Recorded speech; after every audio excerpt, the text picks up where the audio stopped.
Hello students, today we will do the fourth chapter of Flamingo, The Rat Trap. The Rat Trap, this story is written by Selma Lagerlöf. Selma Lagerlöf, she was born in 1858, died in 1940. She was a Swedish writer whose stories have been translated into many languages. And there was a universal theme. She has this universal theme in all of his books and novels. That theme is a belief that the essential goodness in a human being can be awakened through understanding and love. Okay, so all the human beings, we all are. There is something, some goodness is always there in every human being.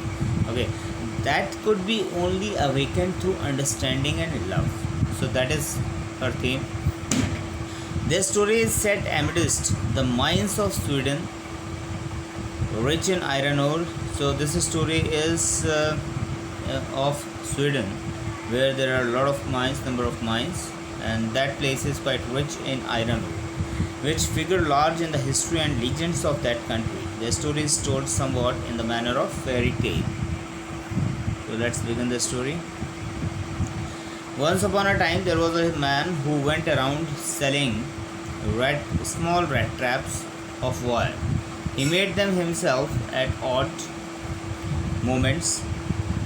So, this man, his work was to sell these rat traps, and he made himself all these rat traps from the material he got by begging in the stores or at the big farms. So, he collected the material by which he make these rat traps either by begging or from the big farms. But even so, the business was not especially profitable. So he had to resort to both begging and petty thievery to keep body and soul together. Okay, so apart from this business, sometimes he also has to beg, and sometimes he also have to do small thievery to keep body and soul together, means to survive himself. Even so, his clothes were in rags, his cheeks were sunken, and hunger gleamed in his eyes. So anybody can easily judge from his body and his clothes that he was so poor. No one can imagine how sad and monotonous life can appear to such a vagabond. Okay, so there wasn't any ups and downs in his life. It was all monotonous. Who plods along the road, who keeps on roaming here and there along the road, left to his own meditations. But one day this man had fallen into a line of thought which really seemed to him entertaining. So one day when he was thinking, so he got one idea, one thought in his mind, and that made him quite happy. He had naturally been thinking of his rat traps when suddenly he was struck by the idea that the whole world about him, the whole world with its lands and seas, its cities and villages, was nothing but a big rat trap. He imagined the whole world, okay, whatever there is in this world, this whole world is just a big rat trap and nothing else. It had never existed for any other purpose than to set baits for people. So there is only one purpose of this world, that is to set baits for the people who are living in this world. It offered riches and joys, shelter and food, heat and clothing, exactly as the rat trap offered cheese and pork. So he imagined, according to him, these joys, riches, shelter, food, heat, and clothing. All these are baits for people like cheese and pork. And as soon as anyone let himself be tempted to touch the bait, it closed in on him, and then everything came to an end. And whenever anybody rise to take that bait, no matter whatever the bait is, then the rat trap will be closed behind him and he will be trapped in that rat trap. The world had, of course, never been very kind to him. so it gave him unwanted joy to think ill of it in this way. So, because of this, world was never ever kind towards him. He never got any kind of love and affection from this whole world. Okay, so that is why this ill thinking about this world he had developed, and because of that ill thinking, he was getting unusual joy, that is unwanted joy. It became a cherished pastime of his, and now whenever he is in sad mood, he always make himself entertained by this idea. So during many dreary plottings, to think of people he knew who had let themselves be caught in the dangerous snare, and of others who were still circling around the bait. Okay, so during these days, he got to know number of people whom he encountered with, that he always thought that this man is in rat trap, and he also knew number of people who are about to get in trapped in that rat trap. One dark evening, as he was trudging along the road, he caught sight of a little grey cottage by the roadside, and he knocked on the door to ask shelter for the night. Nor was he refused. Instead of the sore faces which ordinarily met him, the owner, who was an old man without wife or child, was happy to get someone to talk to in his loneliness. So, on that day when he knocked the door, an old man came out, and when he asked to take a shelter, he willingly offered him to stay there. Otherwise, what would happen? That mostly people never allowed anybody to come and stay with them. But he was all alone. There wasn't anybody in his that cottage, so he allowed him to stay there. And rather, he was happy. Immediately, he put the pot on the fire and gave him supper. Then he carved off such a big slice from his tobacco roll, and it was enough both for the stranger's pipe and his own. Finally, he got out an old pack of cards and played majolis with his guest until bedtime. Okay, so this old man offered him porridge and also played majolis with him, also offered him tobacco. The old man was just as generous with his confidences as with his porridge and tobacco. So the old man was quite generous, and he was confident, and he was rather friendly. The guest was informed at once that in his days of prosperity his host had been a crofter at Ramshaw Ironworks and had worked on the land. So he told him that in his young days, when he was young, he used to be a crofter at Ramshaw Ironwork factory. Crofter means farmer. Now that he was no longer able to do labor. Now he is an old, he could not do any labor. So it was his cow which supported him. Yes, that Bossy was extraordinary. Bossy is also cow. So this is the only one thing which is left with him for his livelihood. She could give milk for the creamery every day, and last month he had received all of 30 kroner in payment. So he has discussed everything, all of his life with this stranger. The stranger must have seemed incredulous, for the old man got up and went to the window, took down a leather pouch which hung on a nail in the very window frame, and picked out 3 wrinkled 10 kroner bills. These he held up before the eyes of his guest, and he took out those kroner notes, 10 kroner bills notes, and showed this man, this stranger. And then he stuffed them back into the pouch. The next day both men got up in good season. The crofter was in hurry to milk his cow, and the other man probably thought he should not stay in bed when the head of the house had gotten up. So when that old man got up and he had to milk his cow, so at that time he also thought to get up They left the cottage at the same time. The crofter locked the door and put the key in his pocket. The man with the rat traps said goodbye and thank you, and thereupon each went his own way. So they both left the house at same time and they started doing their own work. But half an hour later, the rat trap peddler stood again before the door. And after half an hour, that rat trap peddler came back and stood at the door. He did not try to get in. However, he only went up to the window, smashed a pane. Smashed a pane means that glass, window glass, stuck in his hand and got hold of the pouch with the 30 kroner.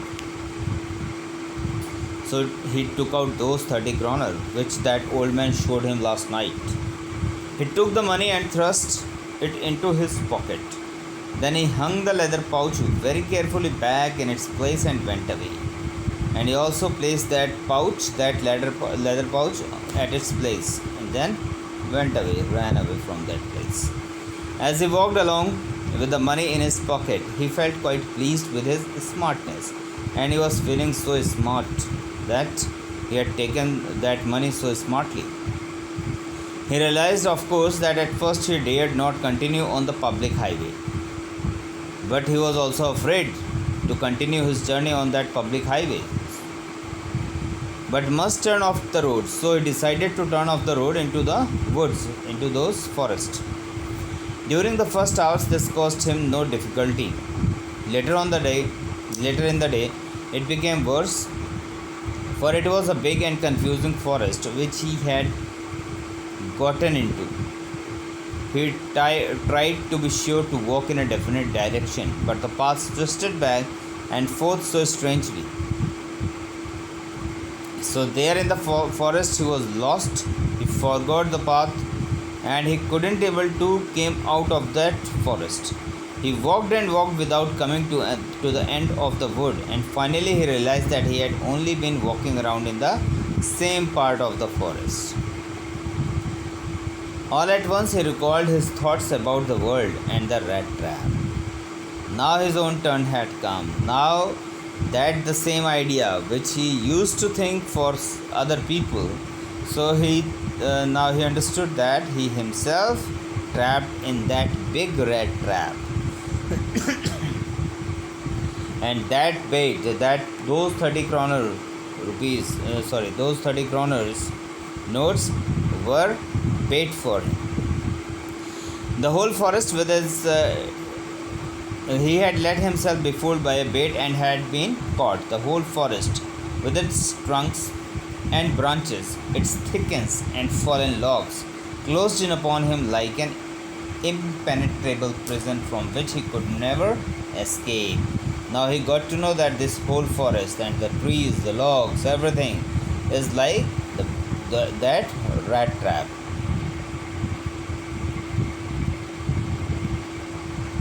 It was late in December. Darkness was already descending over the forest. This increased the danger and increased also his gloom and despair. He became so sad and he thought that he won't be able to come out of this forest, and it was the time of December when there was severe cold. So it was quite dangerous because the night was coming up. Finally he saw no way out and he sank down on the ground, tired to death, thinking that his last moment had come. But just as he laid his head on the ground, he heard a sound, a hard, regular thumping. There was no doubt as to what that was. He raised himself. Those are the hammer strokes from an iron mill. So that sound which was coming there, which he heard, those sounds of hammer strokes which was coming from the nearby iron mill, he thought. So there must be people nearby. He summoned all his strength, got up and staggered in the direction of the sound. So whatever the strength he had left with, so he collected all his strength and he summoned all of his strength and then started walking towards that direction. Staggered means hardly walk, in very difficulty. The Ramshaw Iron Works, which are now closed down, were not so long ago a large plant with a smelter, rolling mill, and forge. In the summertime, long lines of heavily loaded barges and scows slid down the canal, which led to a large inland lake. And in the winter time, the roads near the mill were black from all the coal dust which sifted down from the big charcoal crates. So this there was Ramshaw Iron Work, which was there, and which are now closed down. Were not so long ago. A large plant still a large plant was there, and these works are going on over there: smelter, rolling mill, and forge. Okay? So these are sometimes these in summertime there are heavily loaded barges, means boats, big boats, and scows. These are also boats, kind of boats. So down the canal, which led to a large inland lake. So that is the way how they carry those irons from this place to the cities. During one of the long dark evenings just before Christmas, the master smith and his helper sat in the dark forge near the furnace waiting for the big pig iron, which had been put in the fire to be ready to put on the anvil. So this is one dark evening when he reached there. When he saw that there was master smith who was sitting there and his helper was also there, and they were doing they were waiting for that pig iron. Pig iron means ore iron, which has to be put in the furnace to purify it. Every now and then, one of them got up to stir the glowing mass with a long iron bar, returning in a few moments, dripping with perspiration, though as was the custom. He wore nothing but a long shirt and a pair of wooden shoes. So that helper, he was only wearing that long shirt and with a pair of wooden shoes, so that it could be easier for him to put that iron ore into that forge. There was a dark forge near the furnace. So to put that into the furnace. All the time there were many sounds to be heard in the forge. The big bellows groaned and the burning coal cracked. So the sounds which were coming out of those breaking of those coals, the burning of those coals. Okay. The fire boys shoveled charcoal into the maw. Maw is the mouth of that furnace. So he has to put that charcoal into that furnace, and then there was a sound of with a great deal of clatter. Clatter is a sound which comes out of that furnace. Outside roared the waterfall, and a sharp north wind whipped the rain against the brick-tiled roof. And it was raining also, so there was a sound of rain as well. So it was probably on account of all this noise that the blacksmith did not notice that a man had opened the gate and entered the forge until he stood close up to the furnace. So this is what here writer has explained, that such work was going on, and lot of noise, lots of sounds were there, and there was also sound of noise of rain. So because of that sound, in between that sound, he opened the gate and entered into that factory. So the blacksmith, smith, he couldn't able to notice him. Surely it was nothing unusual for poor vagabonds without any better shelter for the night to be attracted to the forge by the glow of light which escaped through the sooty panes. And it was also quite regular in that factory that whenever any vagabonds, whenever any wanderers passes by that factory in these winters, so they usually come over there when they see the heat of this furnace. For the blacksmith glanced only casually and indifferently at the intruder, and he also hardly noticed him.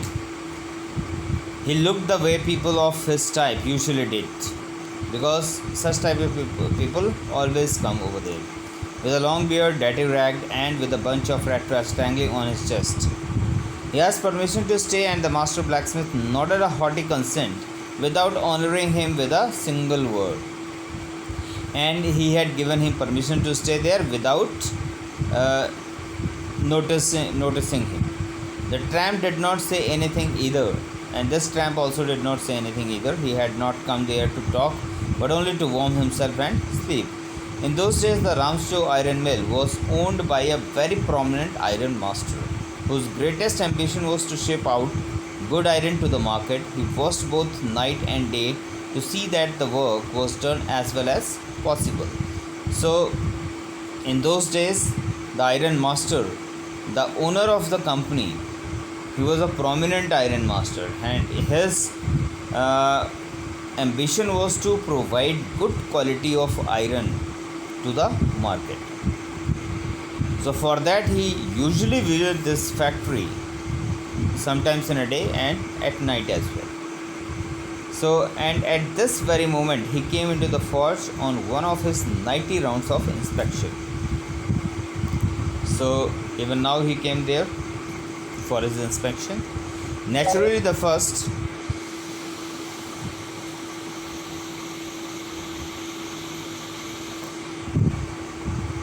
naturally the first thing he saw was the tall ragamuffin who had eased his way too close to the furnace, that steam rose from his wet rags. The iron master did not follow the example of the blacksmiths, who had hardly deigned to look at the stranger. He walked close up to him, looked him over very carefully, then tore off his slouch hat to get a better view of his face. And when he noticed this ragamuffin, this wanderer, he went towards him and he minutely started looking at his face. But of course, it's you, Nils Olof, he said. How you do look? The man with the red traps had never been seen the iron master at Ramshaw and did not even know what his name was. But it occurred to him that if the fine gentleman thought he was an old acquaintance, he might perhaps throw him a couple of kroner. Okay, so this man, this wanderer, this rat trap, he never know this person, this Ramshaw owner, iron master, but he decided not to reveal the truth because he thought that he might perhaps throw him a couple of kroner. Therefore, he did not want to undeceive him all at once. So that is why he tried to hide his truth. Yes, God knows things have gone downhill with me, he said. You should not have resigned from the regiment, said the iron master. That was the mistake. If only I had still been in the service at the time, it never would have happened. Well, now of course you will come home with me. Iron master mistaken him with his one of old acquaintance, old friend who was there in his regiment along with him, to go along up to the manor house and be received by the owner like an old regimental comrade. That, however, did not please the rat trap. Okay. And he offered him to come along with him in his house, and this thing did not like by the tramp, that rat trap peddler. So he denied to go along with him. No, I couldn't think of it, he said, looking quite alarmed. He thought of the 30 kroner to go up to the manor house would be like throwing himself violently into the lion's den. He only wanted a chance to sleep here in the fort and then sneak away and inconspicuously as possible. And now again this peddler was thinking about his those 30 kroner. He's thinking that those 30 kroners were like bait for him, and now he is going to be put himself in like lion's den, that rat trap. So he decided not to go with him.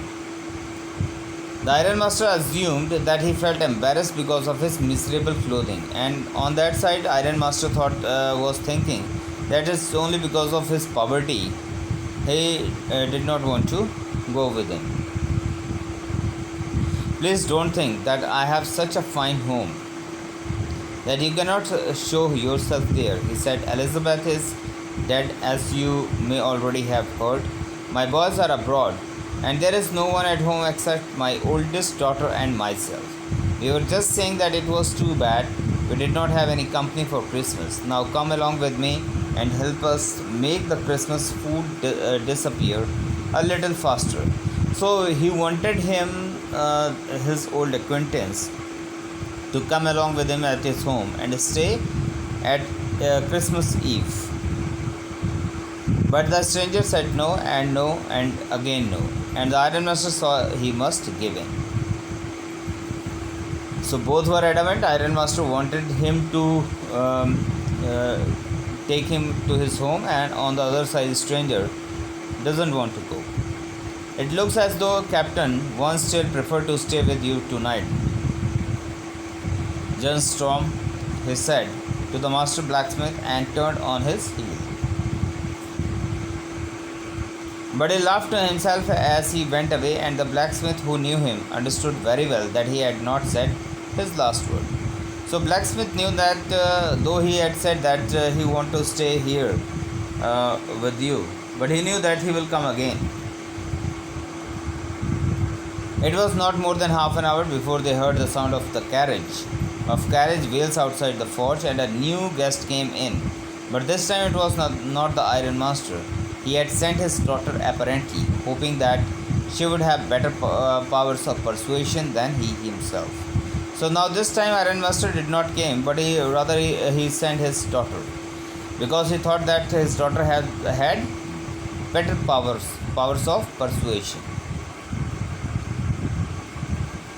She entered, followed by a valet carrying on his arm a big fur coat. So valet is a servant. She was not at all pretty. She came along with the servant, and she was not pretty, but seemed modest and quite shy. In the forge, everything was just as it had been earlier in the evening. The master blacksmith and his apprentice still sat on their bench, and iron and charcoal still glowed in the furnace.